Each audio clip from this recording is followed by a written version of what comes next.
What is up, Flick fans, and welcome back to my channel. Today we are talking about Shazam, but we're not doing this whole non-spoiler thing. No, we are diving in deep, and I'm going to be telling you guys what elements I loved about this movie and why I loved them. But more importantly, I'm talking about the ending of the movie and one certain mid-credits scene that a lot of people are looking at and going, what?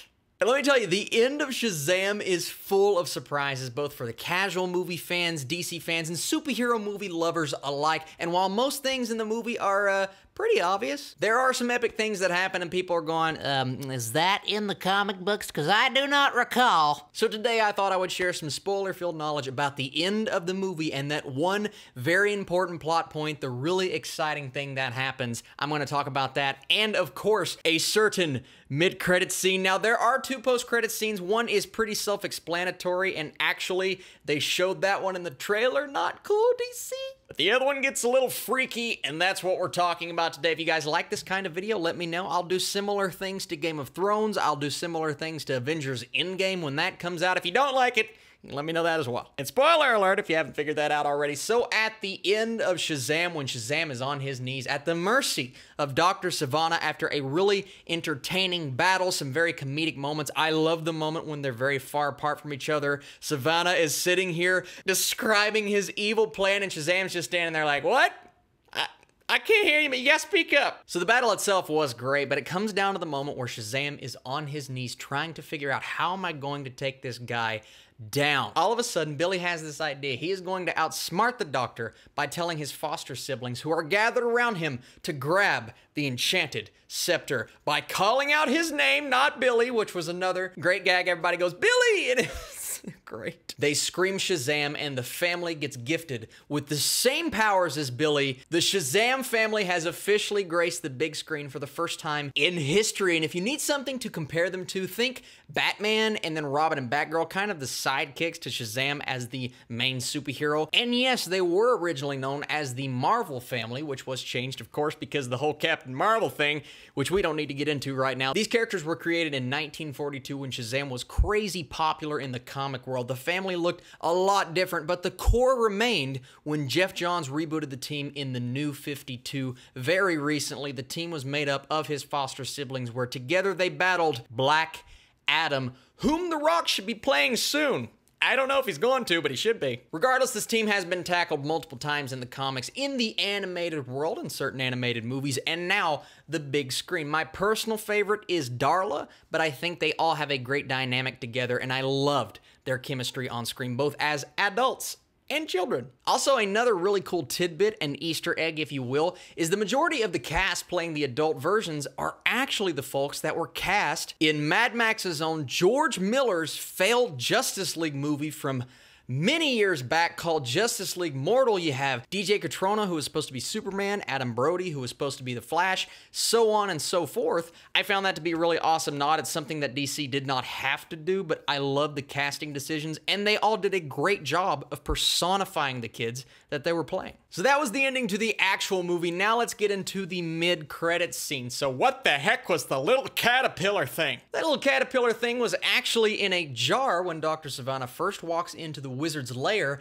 as a boy. That same jar is shown when Billy enters the cave many years later, except the jar at that point is empty. Austin, who's the caterpillar? Well, that caterpillar is known as Mr. Mind. He wiggles into the cell and says, "The 7 realms will be ours," to Dr. Sivana. What the heck does that mean? Well, it's a fairly new concept, but here's how I'm going to explain it. Think of it in this way. Billy is the protector of Earth. The Earth counts as one realm. The other 6 realms all have their own champions, so those other 6 seats we see each has a champion from another realm. As for Mr. Mind, he is a foe of Shazam and has been for quite some time. He is usually introduced as a worm from the planet Venus and goes on to form a team of supervillains called the Monster Society of Evil.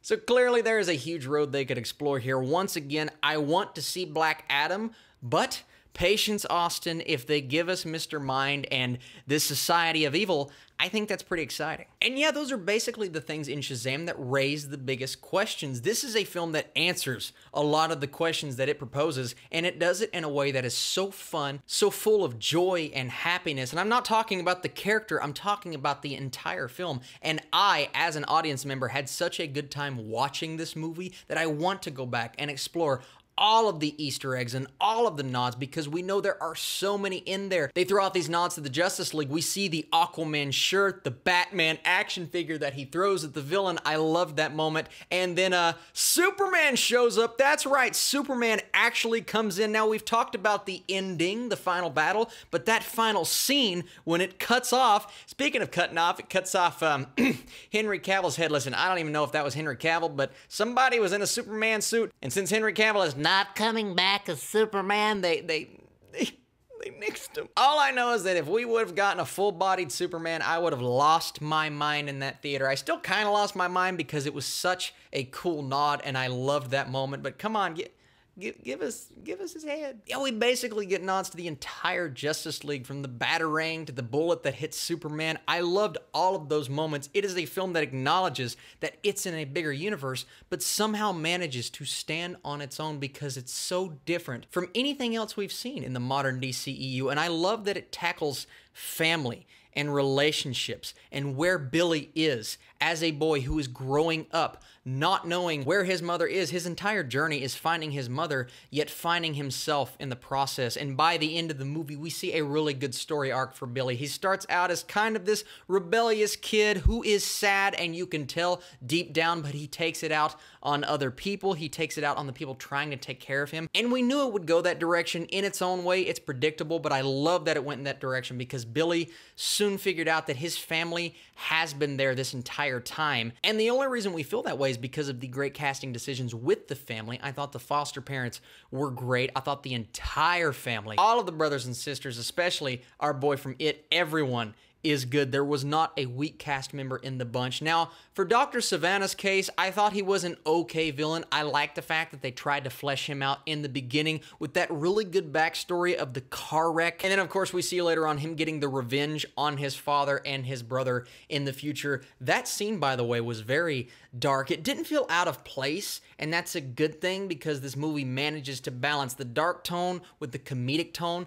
But I was surprised with how intense that moment was. It is a family movie for sure, but there are little moments like that where I'm like, I don't know if kids are gonna not get freaked out when they see this. But yeah, they tried to flesh him out as a villain. Once again, he is a bit forgettable, but the movie is not about that. That is the person that Shazam and the Shazam family fights at the end. But the main focus here is Billy, is really Zachary Levi and Asher Angel, both of these characters creating this one amalgamation of Shazam, and that is the heart, that's the impact of the entire story. And of course the direction, which I thought was brilliant by David F. Sandberg. I loved his direction. I loved a lot of things about this movie. It was so much fun to watch. There were a few jokes that didn't work here and there. The action itself wasn't the most memorable thing I've ever seen, but it's the journey to that point. And it's the journey, really, to that awesome ending that we get with the entire family coming together and battling. It felt like what I wanted in the Power Rangers movie. It felt like a live-action Incredibles.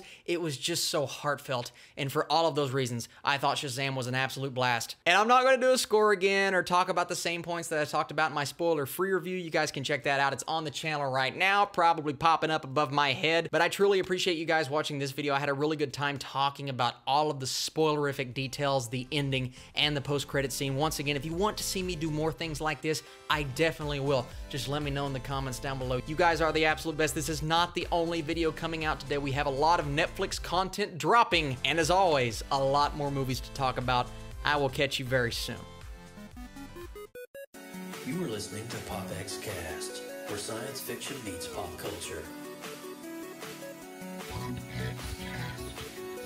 Captain's log supplemental. PopX Cast.